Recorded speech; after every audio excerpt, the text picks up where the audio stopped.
Hello everyone, welcome to our channel a CUET with education hotspot. And यहाँ पे हम लोग आपके अपकमिंग सीयूईटी एग्जामिनेशन के डिफरेंट डिफरेंट सब्जेक्ट के लिए प्रिपेयर करने वाले हैं।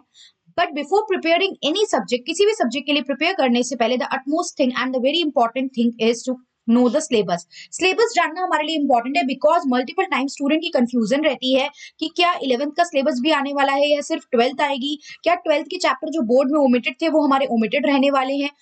पैटर्न सबको पता है, सीयूईटी का जो पैटर्न है वो एमसीक्यू बेस्ड रहने वाला है। यहाँ पे कोई आपका सब्जेक्टिव नहीं है, नेगेटिव मार्किंग रहने वाली है। ये कुछ बेसिक बातें हम सबको क्लियर है।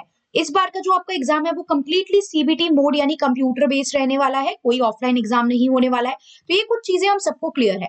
बट कई बार जो चीज कंफ्यूज करती है वो होती है सिलेबस। वाइल स्टार्टिंग द एक तरीके से प्रैक्टिस स्टार्ट करने से पहले देखिए, पढ़ा तो आपने 12th में सिलेबस है ही, तो मैं ये नहीं कहूंगी कि सिलेबस ही पढ़ना है आप लोगों को। आपको सिर्फ प्रैक्टिस करनी है अपने एमसीक्यूज की। एमसीक्यू फॉर्मेट में आपको 1 मार्कर फॉर्मेट में प्रैक्टिस करनी है, लेकिन उससे पहले हमारे लिए it is very important to know the syllabus. तो यहाँ पे हम बात कर रहे हैं इकोनॉमिक्स की सिलेबस की। इकोनॉमिक्स आपका जो सब्जेक्ट है वो ह्यूमैनिटीज प्लस कॉमर्स, दोनों स्टूडेंट के पास ये कॉमन सब्जेक्ट होता है।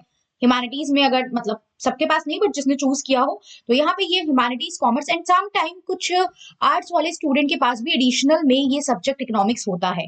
तो अगर आपने अपने डोमेन में इकोनॉमिक्स चूज करा है, so this is the right video to know the syllabus. And उसके बाद से हम इसके एमसीक्यू की प्रैक्टिस स्टार्ट करेंगे इस पर्टिकुलर सीरीज में।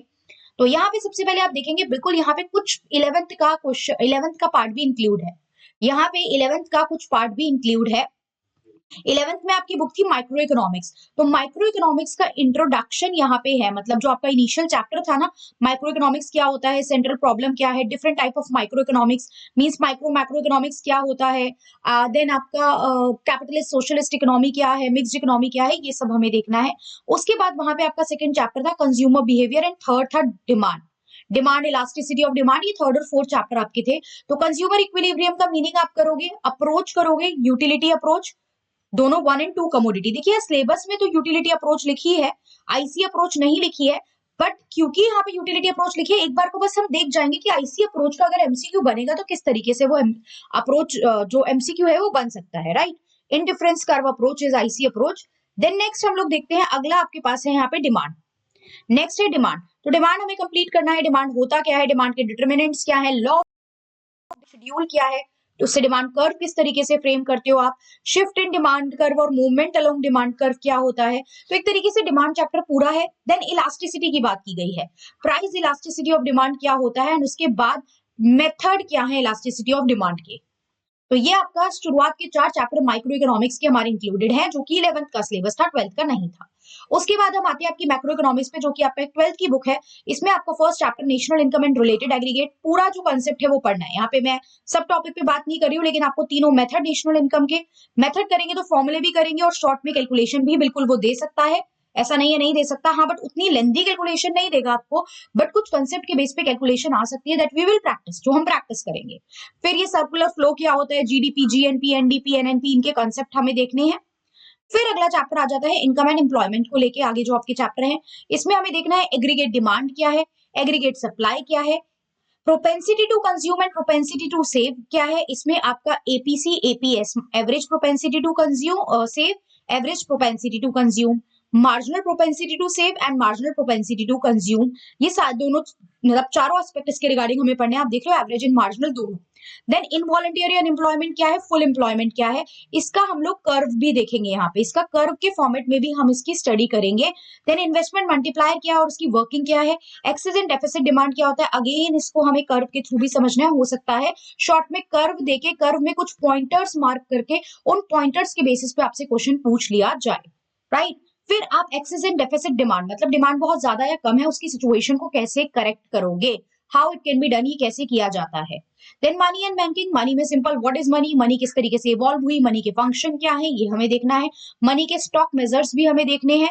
यहाँ नहीं लिखा है, बट जब मनी बोल रहा है तो हमें वो सारे काम करने हैं। आई होप आपको याद होंगे, बोर्ड के एग्जाम भी देना है आप लोगों को। M1, M2, M3 and M4, these are the stock measures, ये भी हम देख के चलेंगे। देन बैंकिंग में बैंकिंग है क्या, सेंट्रल बैंक क्या होते हैं, कमर्शियल बैंक क्या होते हैं, सेंट्रल बैंक के फंक्शन क्या है, कमर्शियल बैंक के फंक्शन क्या है, इनके बीच में डिफरेंस क्या है, सेंट्रल बैंक किस तरीके से क्रेडिट को, सेंट्रल बैंक का मेन काम होता है क्रेडिट को कंट्रोल करना एंड कमर्शियल बैंक का काम होता है क्रेडिट को क्रिएट करना। तो किस तरीके से credit creation by the commercial bank होता है, कंट्रोल किस तरीके से किया जाता है क्रेडिट को। जब हम कंट्रोल के मेजर पढ़ेंगे तभी हम CRR, SLR, ये सारे कंसेप्ट भी हम उसमें देखेंगे जिनसे MCQ बनने के बहुत ज्यादा चांसेस है और कंफ्यूजन क्रिएट यहीं से हमको होगी, तो ये भी हम अच्छे से प्रैक्टिस करेंगे।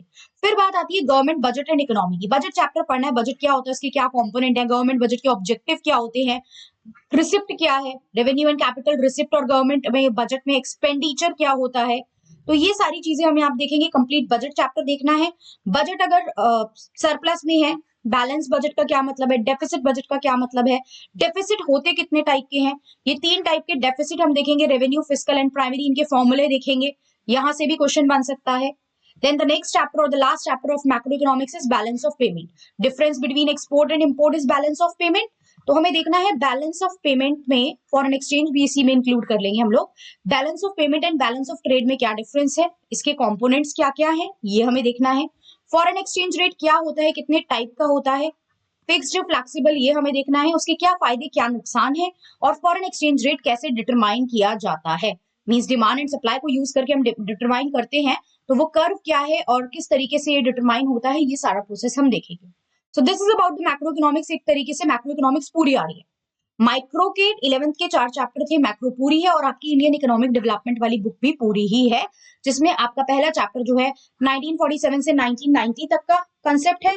फिर सिंस इंडिपेंडेंस वाला पार्ट था ना, वो वाला पार्ट हमें करना है। उसके बाद हमें इसमें हम सब कुछ देखेंगे, Indian economy on the eve of independence क्या सिचुएशन थी, फिर 1950 के बाद से 1990 तक हमारी क्या सिचुएशन थी, जब हमने 5 ईयर प्लान वगैरह, प्लानिंग कमीशन, ये सब स्टैब्लिश किए। इंडस्ट्री को लेके अलग अलग पॉलिसीज आ रही थी, IPR 1956 आया था। स्मॉल स्केल इंडस्ट्री क्या होती है, इनके रोल इंपॉर्टेंस क्या है, फॉरेन ट्रेड का कंसेप्ट पढ़ेंगे। 1950 से 1990 में एग्रीकल्चर स्ट्रेटजी क्या थी, एग्रीकल्चर को लेके कुछ रिफॉर्म किए गए थे, लैंड रिफॉर्म, राइट, जिसमें land ceiling, rent regulation, green revolution, ये सब आता है, ये पढ़ेंगे। फिर 1991 में हमने इंट्रोड्यूस किया था LPG, लिबरलाइजेशन, प्राइवेटाइजेशन, ग्लोबलाइजेशन। तो ये क्या था, इसका क्या इंपैक्ट पड़ा, इसके क्या फायदे क्या नुकसान थे, ये हम देखेंगे। फिर हमारी इंडियन इकोनॉमी में क्या क्या चैलेंजेस थे, इस पूरे टाइम पीरियड में क्या क्या चैलेंजेस हमारी इंडियन इकोनॉमी फेस कर रही थी, उसको अलग अलग चैप्टर से अलग अलग हेड यहाँ पे दिए गए हैं, जिसमें पहला है पॉवर्टी। तो जब हम पढ़ेंगे तो हम इसका मीनिंग पढ़ेंगे, कितने टाइप की होती है, absolute, relative and some other form also.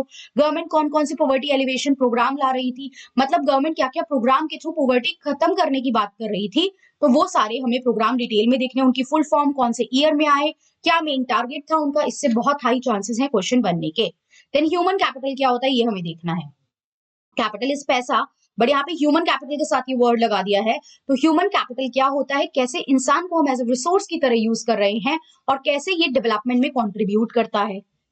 Next chapter is rural development. तो रूरल डेवलपमेंट में क्या इश्यूज आते हैं, व्हाइल यू आर डेवलपिंग, एक रूरल एरिया को हम डेवलप कर रहे हैं, क्या इशू आते हैं वहां पे, पैसा क्रेडिट किस तरीके से पहुंचता है, कौन कौन से बैंक एंड फाइनेंशियल इंस्टीट्यूशन है जो रोल प्ले करते हैं, इसमें आप बहुत सारे बैंक, सिडबी वगैरह और नाबार्ड वगैरह, इन सब के बारे में भी हम यहाँ पे देख के चलेंगे।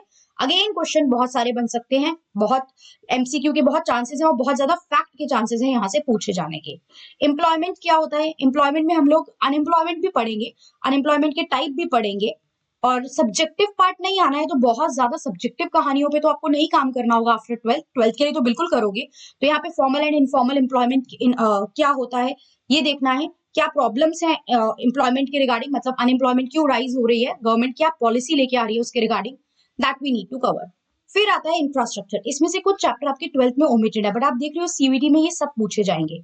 तो इंफ्रास्ट्रक्चर क्या होता है, कितने टाइप का होता है, राइट, इंफ्रास्ट्रक्चर कितने टाइप का होता है, जिसमें हम इकोनॉमिक, सोशल, हर टाइप के इंफ्रास्ट्रक्चर पे फोकस करके चलेंगे।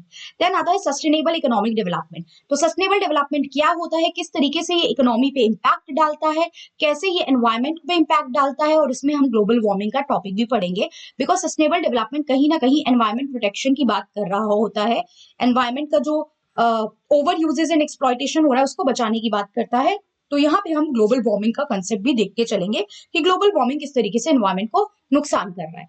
And the last topic is the last chapter, अपने नेबर से कंपैरिजन करना, India and Pakistan, India and China, ये डिटेल में दिया हुआ है हमारी NCERT में।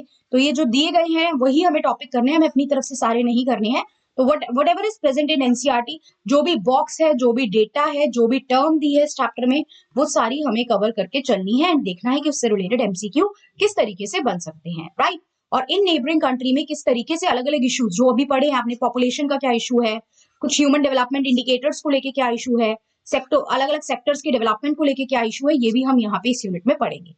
तो ये टोटल आपने सिलेबस देख लिया, 11th के 4 चैप्टर, उसके बाद आपका 12th का फुल सिलेबस, 12th का फुल सिलेबस। एंड अभी आप पढ़ रहे हो तो चीजें आपके टच में है, तो अल्टीमेट थिंग जो हमको करनी है वो करनी है एमसीक्यू प्रैक्टिस। एमसीक्यू भी डायरेक्ट आते हैं फैक्ट बेस, फैक्ट या डेटा बेस। आपको आ सकता है कौन सी स्टेटमेंट करेक्ट या इनकरेक्ट है, इसके बेसिस पे भी क्वेश्चन आ सकते हैं। आपको मैचिंग के बेसिस पे क्वेश्चन आ सकते हैं, मैच द फॉलोइंग, राइट। इस साइड ऑर्गेनाइजेशन लिख दी, हेडक्वार्टर लिख दिया, कुछ भी इस तरीके से, या ऑर्गेनाइजेशन लिख के उनका फॉर्मेशन ईयर लिख दिया। रीजनिंग असर्शन बेस्ड क्वेश्चन आ सकते हैं, न्यूमेरिकल भी इको में आ सकता है, बिल्कुल कुछ चैप्टर न्यूमेरिकल बेस है, और छोटी छोटी केस स्टडी भी हमारी हमें देखने को मिल सकती है। So we need to practice all these thing. मैं यहाँ पे कोशिश करूंगी, मैं चैप्टर पढ़ाने पे फोकस अभी नहीं कर रही हूँ, मैं फोकस कर रही हूँ कि हम लोग जितने ज्यादा हो सके एमसीक्यू प्रैक्टिस करें। आपके सीयूईटी के एग्जाम से पहले मैक्सिमम 500 से लेके 1000 तक एमसीक्यू अगर हम एक सब्जेक्ट के प्रैक्टिस कर लेंगे, तो वो हमारे लिए थोड़ा सा बेनिफिट हो जाएगा कि एग्जाम में हमें फेमिलियर क्वेश्चन और फेमिलियर टॉपिक देखने को मिल जाएंगे। Okay, so this is the syllabus. Do share this with all your friends, अपने क्लासमेट्स के साथ इसको शेयर कीजिए, सो दैट यहाँ पे फर्दर जो भी तैयारी होने वाली है आगे आने वाले दिनों में, हम जो भी MCQ chapter wise combined mock test करने वाले हैं उसमें आप सब लोग जुड़ सके और हम इस तैयारी को आगे इनिशिएट कर सके और इस बार में अपने टॉप कॉलेज पहुंचने का सपना जो है वो हम अचीव कर सके।